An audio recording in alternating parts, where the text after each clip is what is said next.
A thread by Wokel Distance. The woke are attacking adoption. Check the screenshots. Ibram X. Kendi, some white colonizers adopted black children.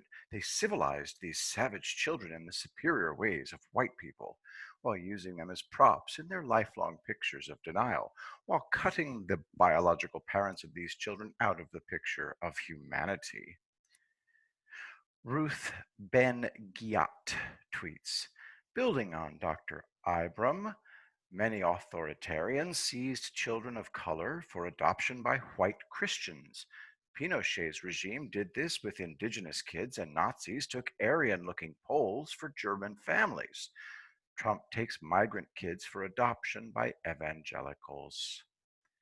John Lee Bruger tweeted, as an adoptee, I need to know more about the circumstances of how Amy Coney Barrett came to adopt her children and the treatment of them since.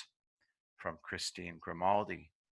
Trump and Barrett using her black children and child with Down syndrome to score political points isn't surprising, but it's no less appalling. Well educated people, professors, consultants, authors, are attacking the woman Trump nominated to the Supreme Court for adopting orphans from Haiti. In woke world, this is normal, and I'll explain why. This is Amy Coney Barrett with her family. Keep this image in mind as we examine the horrible things the woke have said. We need to remember both who is being attacked and who's hurting because of it. This isn't just an academic exercise. People are hurting. Okay, let's begin. We can't understand how this attack works or what motivates it until we understand the theory motivating the attack. Critical race theory, CRT. CRT is one of the most poisonous, noxious, toxic theories ever to come out of academia, and it's what's driving this attack. CRT says racism is in everything that goes on. Everything. Critical race theorist Robin DiAngelo goes so far as to say that the question isn't, did racism take place in that situation? The question is, how did racism take place in that situation? Because racism is in everything. CRT teaches that racism is permanent. Period. No matter what you do, there will always be some racism somewhere. No matter how much you read, or how hard you work, or how educated you become, you're never done. You must do the work of CRT every day until you die. Clint Smith tweeted on June 4th, what's also true is that anti-racist work, learning about racism, understanding how racism has shaped this country, or however you decide to frame it, is never done.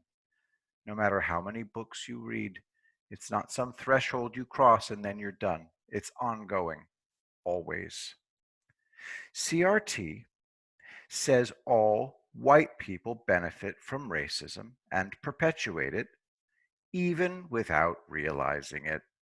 According to CRT, all white people are complicit in racism and white supremacy. Here, CRT theorist Robin DiAngelo says all white people, without exception, have a racist worldview. The last tenet of CRT we'll look at today is interest convergence theory, which says white people only help black people out of self-interest, not because it's right or that they care. CRT says whites only do the right thing when it's popular or they get something out of it. FJ the Real Racist tweets, y'all notice how popular anti-racism is now? How many white people are talking about it, consuming it? Lol. Of course they do. It centers them in the work. They don't feel like outsiders or marginalized people waiting for an invitation to the conversation. They need something to make them feel included and centered in this work. They want to make sure they're centered all the way up to that point, lol. As you can see, CRT has an attitude of scornful and jaded negativity and a distrust of the integrity and motives of others with respect to race. In other words, CRT is incredibly cynical about other people's motives and utterly pessimistic about anything ever getting better. Only the most noxious form of bitter, scornful, pessimistic, and jaded cynicism can explain how people can possibly engage in mudslinging about the love and joy of this family. And again, please keep them in mind here. Now, one more point before we're done. Wokeness blends critical theory and its variations, like CRT, critical race theory, with postmodernism. So the tenets of CRT are picked up and used by wokeists with a postmodern worldview. And postmodernism is every bit as cynical and pessimistic as CRT.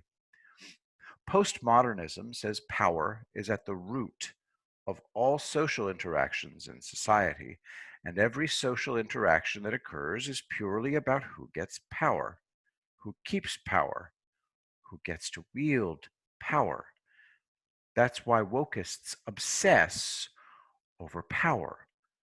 So once you see the cynicism and pessimism built into both CRT and postmodernism, you begin to see how they can view everything, even adopting poor orphans, as a power play, misdirection, or dishonest move motivated by the goal of scoring political points.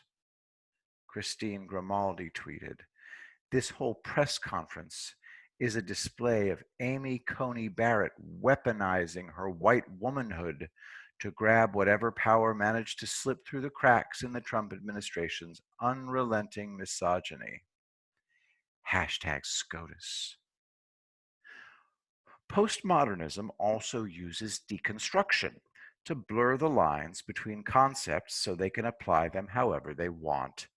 This lets them claim two things which are very different that are really say they're really the same thing. A thorough explanation of deconstruction is here. Link in the thread to a deconstruction thread by the same author. Mix postmodernism line blurring with CRT, and the result is a woke woman claiming adopting a baby orphan after the earthquake in Haiti is similar to Nazis stealing Polish children from their parents. Of course, when she gets called out for this, she denies guilt and plays victim. Ruth Ben Ghiat. Let's see, that's not Ruth Ben Ghiat. I deleted a tweet that made a historical point about forced adoptions in illiberal states. It did not mention or comment on legal adoptions. The threats I am receiving reflect our severely degraded civic climate. Let's go through the layers of cynicism and pessimism in this Ibram Kendi tweet. Adoption is really stealing children. Compassion is fake, it's really just a savior complex. And he insinuates the parents think the children are inferior, savage, used as props. Kendi implies the parents have been cut out instead of missing or killed in the earthquake. Kendi implies the parents are in denial. This was the takeaway Kendi got from looking at this family. Putting the images next to each other is actually kind of jarring. Bam, bam. Does this all make sense? The attacks on the adoption here are grown in the soil of critical race theory and postmodernism. If you think everyone is acting purely out of self interest and has ulterior motives, eventually you'll apply that logic to everything, even adoption.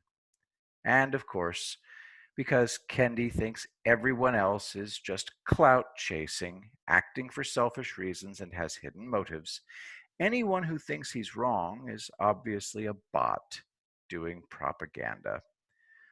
Kendi responds, I'm challenging the idea that white parents of kids of color are inherently not racist. And the bots completely change what I'm saying to white parents of kids of color are inherently racist.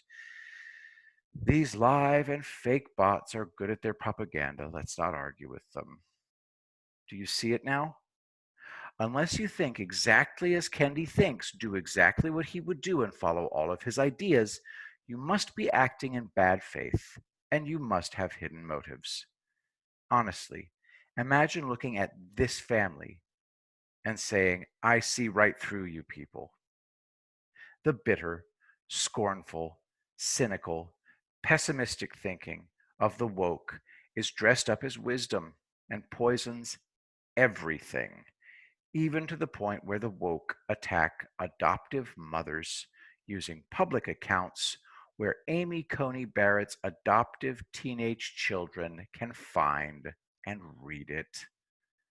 Wokeness poisons everything and hollows people out until they are cynical, bitter, jaded, scornful, pessimistic shells of their once hopeful selves. That's what wokeness does. Reject it.